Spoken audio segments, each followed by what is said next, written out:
But on the good side is that car companies do not completely have to re-engineer their cars. Perhaps just the replacement of the fuel line to adapt to hydrogen power lah.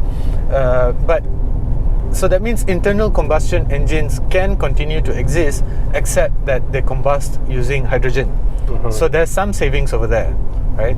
As compared to EVs, which have to be fully re-engineered from the ground up, right?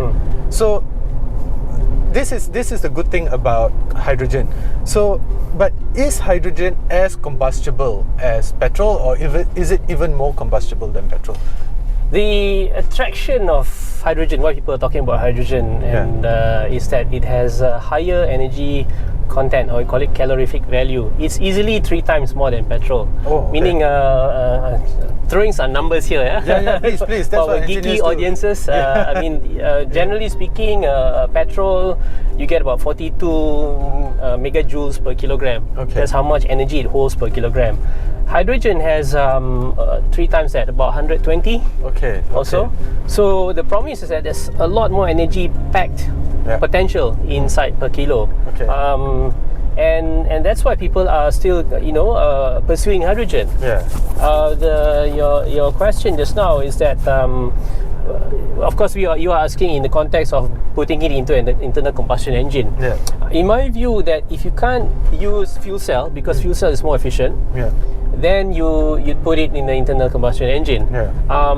But it's not also that simple. I mean, your engine right now, it's not just a matter of changing. Technically, you can just rejig the fuel system and make it run on hydrogen, but there are shall we say sacrifices, because hydrogen burns very easily. It doesn't require a lot of energy to get it going. Therefore, your current engine has a lot of hot spots, which in the petrol fuel, with petrol fuel it's not an issue. But you got valve heads that gets hot, and when you pump hydrogen gas into it, it preignites. So to combat that, to preserve your engine, then your mechanic or your engineer would have to retard the ignition. That loses power. Right, and run I guess leaner, I presume. So in the end, you are not able to tap into the full potential of hydrogen. And also your engine is overstressed. There's a lot of thermal load into it, so it ends up your maintenance bill might go up. On that topic, ultimately it has a combustible.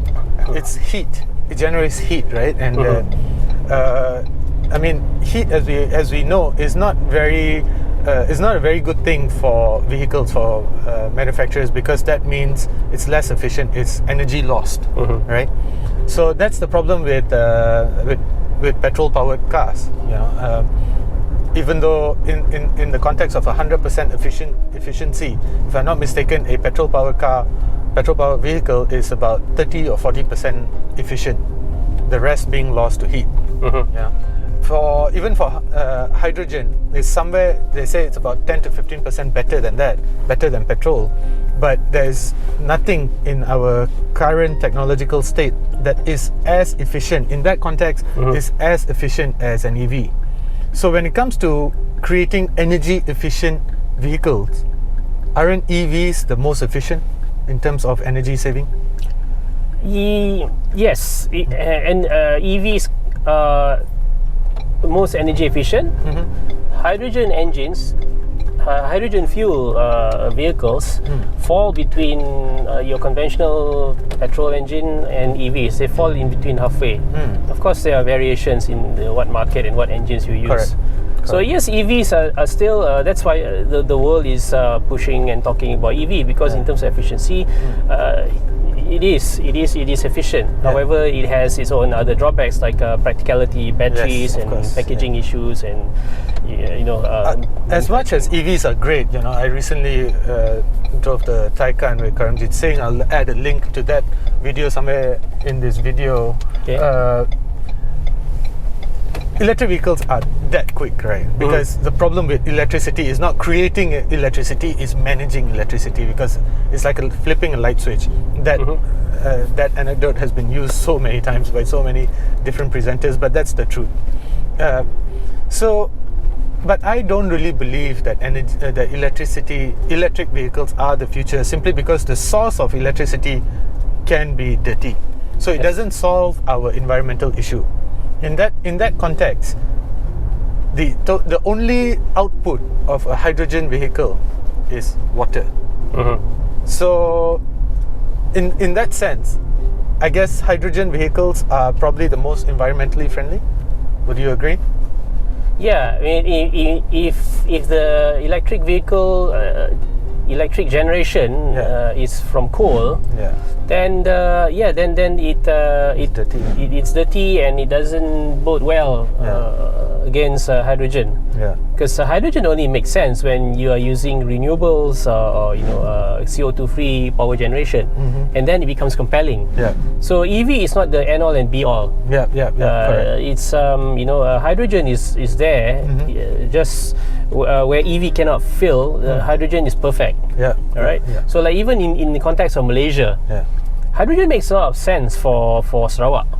Really does, That's interesting. But not for Peninsula. All right. Why do you say that? Because Sarawak generates most of its energy from hydro. Okay, and the population is very far from each other. Okay, so it's not densely urban like in Klang Valley. Over here, we generate most of our power from coal. Right. So hydrogen doesn't suit us, and we've got high density population areas where EV is perfect. EV is better because EV is great for urban, for in-city driving, short trips. Correct. Not great for going far distances. So Sarawak is filled with long highways. Okay. Now let's move on to the topic of safety. I was first exposed to hydrogen vehicles, I think about a decade ago in Tokyo, with the Honda Clarity. And I remember the engineers saying back then that one of the biggest problems with hydrogen energy is containing the potential fallout. Let's just say that. I know it's not the right word. In the event of an accident, that because it's so combustible that bad things can happen lah. And there's actually a video that I wanted to show you. Okay. I'll add that video. You add this in here. Yes, I'll add this video in here so for our readers can this.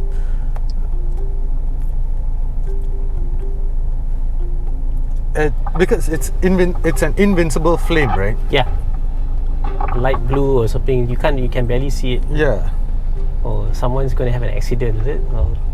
No, it's just showing how hot it can be. Oh, they're doing electrolysis. The light has turned green. Okay.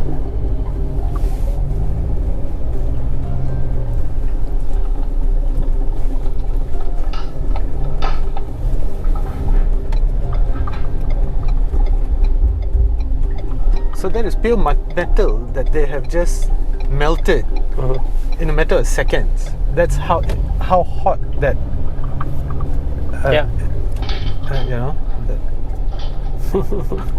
That's crazy. So if you put hydrogen into a vehicle and it gets into an accident, things like this can happen, no? Yes. Do I hold this? Or? No, I'll just put this. If you take iron wool also, I mean, first of all, I'm not going to contest that it's hot. It is hot. You take an iron wool, you can put a flame. If the right type of iron wool, you can burn it as well. The question about the safety is okay. Let's go back to how hydrogen actually burns. Hydrogen is a gas. Okay. Hydrogen is dangerous if it's in a contained vessel and a spark is inside the vessel. The whole vessel will explode and whatever else around it will, you'll have collateral damage. So does petrol vapor. Right? So it's the same thing.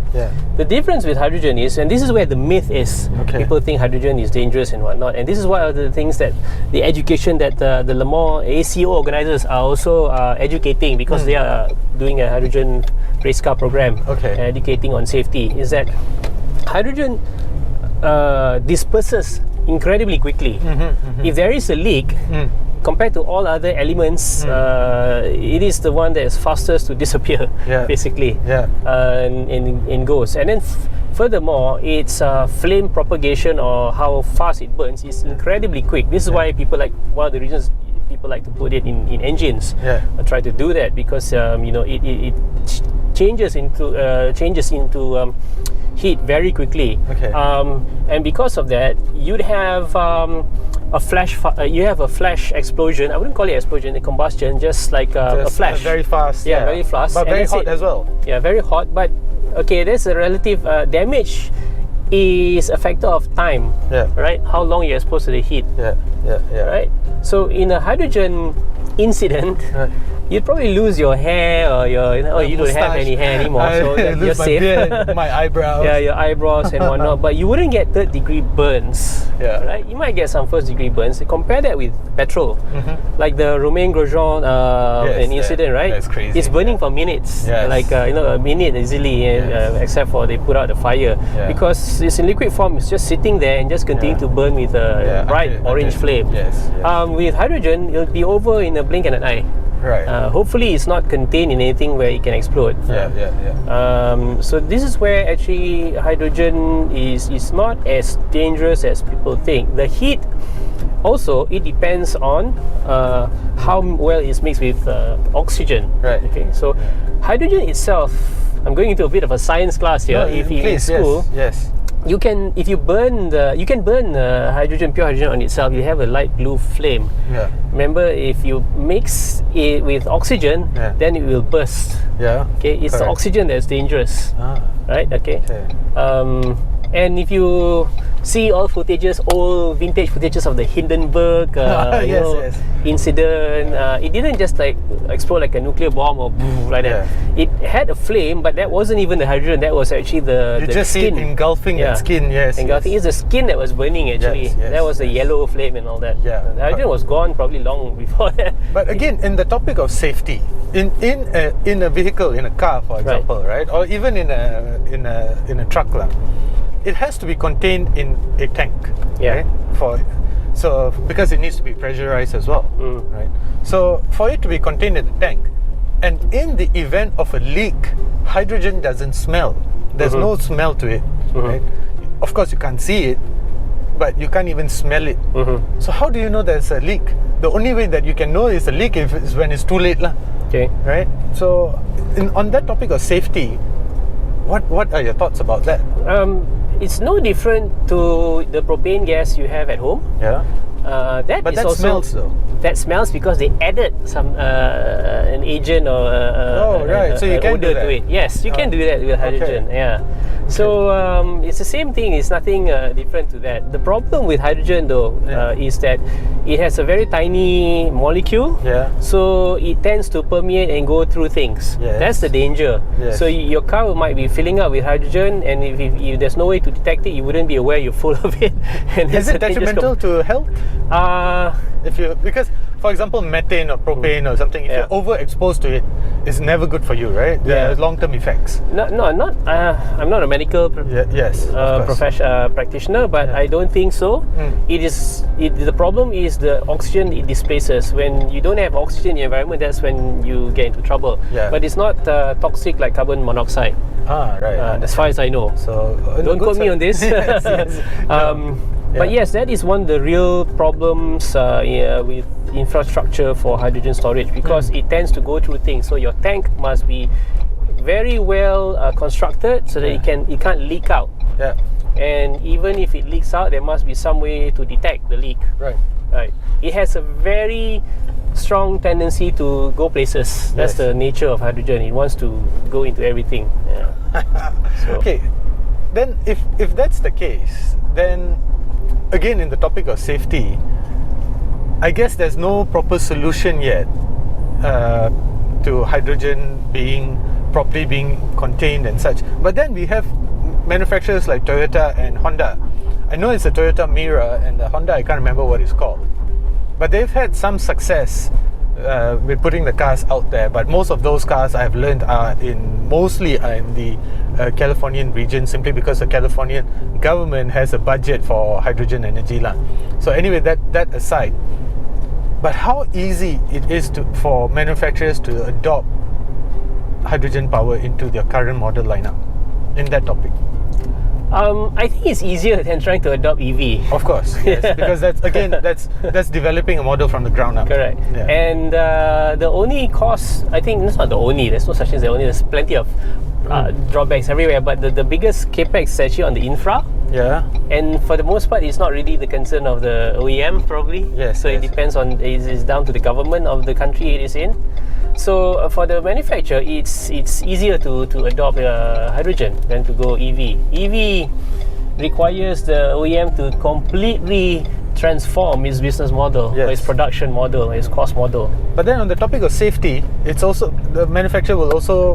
Do you know of any manufacturers that are heavily, besides Honda and Toyota, of course? BMW is another one. Hydrogen fuel cells. They've been doing hydrogen for what, 20 over years, if not longer. Yeah. Oh, okay. Yeah. Okay, that's interesting. One of the early ones. Right. So that means it's not quite an issue, I guess. It's not an issue. It's always the issue has always been adoption and infra and cost. Not so much on the vehicle side itself. Okay. Engineers being smart can solve anything. Yes. Yes. But that as far as packaging it into a vehicle, it has been proven. It can be done. It's not an issue at all.